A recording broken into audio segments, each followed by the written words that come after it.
Pemirsa, sebanyak 2 unit rumah warga di Kabupaten Aceh Barat Daya hangus terbakar. Kebakaran terjadi saat pemilik sedang melaksanakan sholat maghrib di masjid.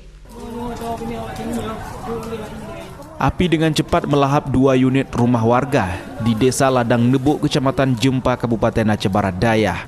2 unit rumah permanen milik Maimunah dan rumah milik Hasbi hangus terbakar.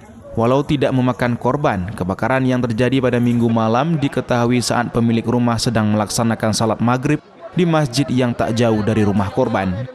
Selain rumah, barang milik korban seperti 3 unit sepeda motor serta peralatan rumah ikut terbakar. Kira-kira jam 7-10 lah, lebih kurang.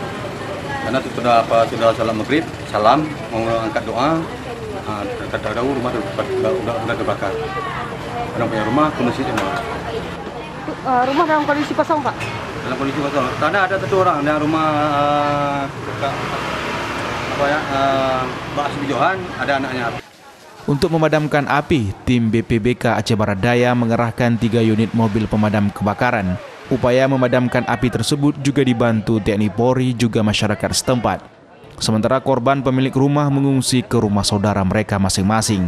Dari Kabupaten Aceh Barat Daya, Erdawati iNews melaporkan.